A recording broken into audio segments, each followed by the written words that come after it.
James Blunt has joined us here on our luxurious sofas in the Radio 2 teepee. That was some show, James, that you did there. Thank you. You know, what a great place to play. Hyde Park in London, which is my home city, and so it's great to be able to come home. And I have a deal with the devil, and the sun came out for me, and for that I'm very lucky. So it's an extraordinary sight to be on stage looking out. I mean, and as far as the eye can see, it's people and they're waving and they're singing your songs. That must give you such a thrill.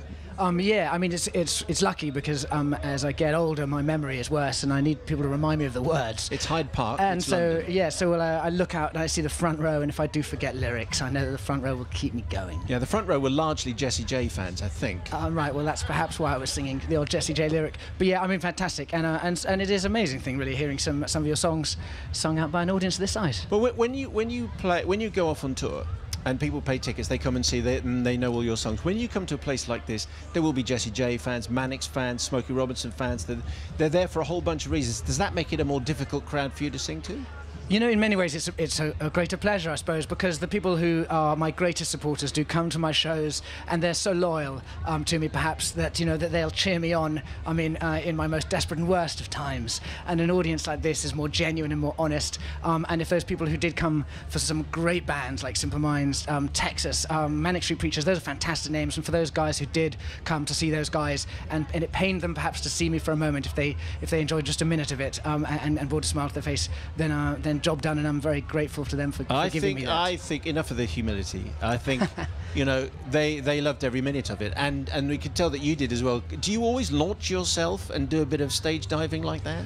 Well, with a Radio 2 audience, you know that they're going to be pretty strong, yeah, but sturdy men at the front row there. The backs are gone my audience, now. They're all. So yeah, they were. I do. You know, crowd surfing is a thing I've done quite a few times. I've broken my finger in North Carolina, and a large security guard took me down to the ground in Chicago. But here in Hyde Park, I've managed to be carried and survived. Did you just want to carry on? I mean, I know you can't because everyone has a strict time when they have to come off. But could you have gone on for another hour or two? I could have crowd surfed for much longer. But as for playing, I think I'm done. It's time to go to the bar. Yes, which is a very good idea. Tell us about your new album first of all, because this is you'd almost forgotten because I had to remind you. You remember what it's called? Oh yes, I'm here to sell something. I've got an album. It's called Moon Landing, and I have recorded this over a year now. And for me, it's a really special return to something I did a long time ago. I used to be an independent artist signed to an independent record label called Custard in America, and I made an album with an independent producer. Well, that was Back to Bedlam. That was Back to Bedlam, and then on it had a song called You're Beautiful, which took the album into a dirty place, called a dirty word called mainstream. And so we've gone back and we've made an independent sounding album called Moon Landing, and it's, for me, a great thing of old school romance and beauty, and I love it, and I hope you really like it too. Right, so it's going to be as difficult and as challenging as Back to Bedlam, which was a huge mainstream hit. So what you're doing is you're saying you've gone back and you've done another album pretty much like that. I mean, do you think? Yeah, very much. It's very raw and it's very personal, and it's the kind of songs that I hope will connect because they come from the heart. Just like last time.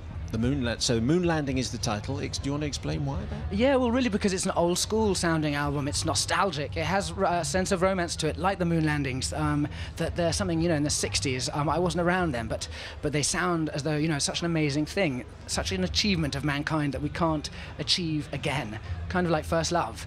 And my album kind of has the same kind of feeling.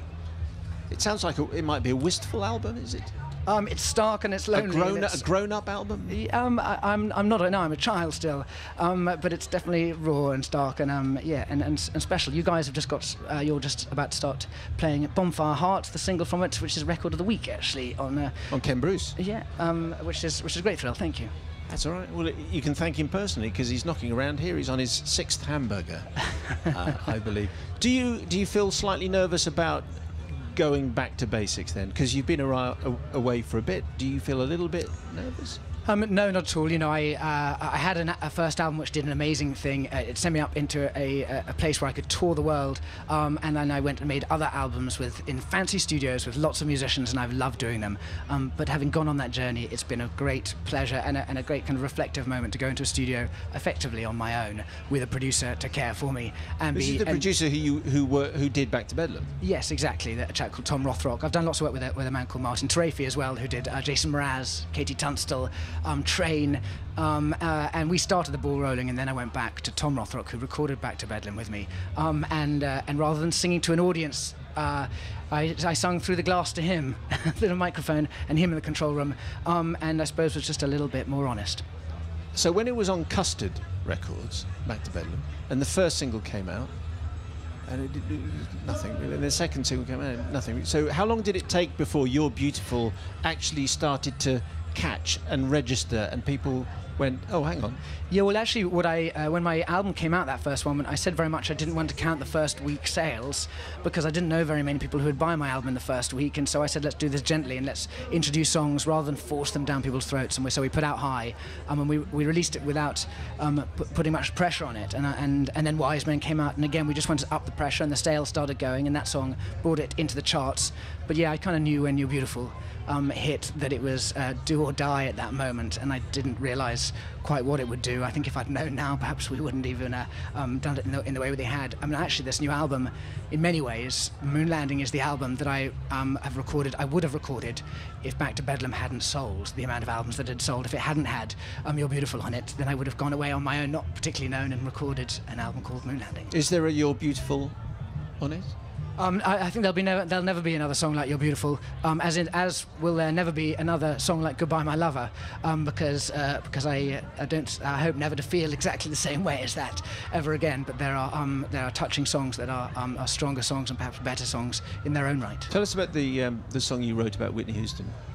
Yeah, I've got a song called Miss America, and yeah, you know, just watching her, I suppose we are a celebrity-obsessed culture, and we follow people to such a degree, and it was amazing watching a woman of such phenomenal talent, and yet her backstory, celebrity story, overtook that. And for me, you know, every time we click online and follow a celebrity, another paparazzi follows them and makes their life more like a cage, and that's what happened with her. And in many ways, you know, the song is about our responsibility towards her demise.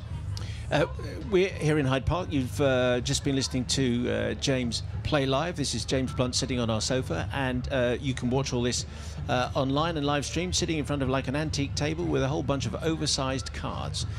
These cards cunningly conceal questions, James. So if you want to pick a card, there will be a random question underneath. I'm going for the Queen of Hearts. Queen of Hearts, okay. Who would be better? These are. Did you come up with these questions yourself? No, I have nothing to do. I would like to distance myself from the questions. Yes, I've changed question to the number 9 of hearts instead. And the question is, where is the most beautiful place in the world you visited? And I have to say, the most incredible place I've ever visited is Hyde Park. Is Beirut, in Lebanon, which, you know, we hear these terrible things about it. It's so, you know, as though it's a war zone itself, and actually it's the most incredible place of a mixture of Muslim, Christian and Jew, with the most incredible architecture in a beautiful part of the world, living on the whole amazingly close, harmoniously to each other, and the audience were absolutely mind-blowing. So I would recommend a visit to Beirut. And in case you're wondering, the question that James refused to answer because it was maybe too difficult or too challenging or too controversial. The question, hiding behind the Queen of Hearts, who would be better at ruling the world, cats or dogs? Yeah, and I didn't Someone thought of that and wrote it down and put it on the back of a piece of paper. And I just really, I've got to think of my canine fans and my feline fans, and I just didn't want to lose sales on either side. I understand. James, it's been a fantastic evening. You did a great set. James Blunt, thank you very much indeed. Thank you so much. Thank you very much.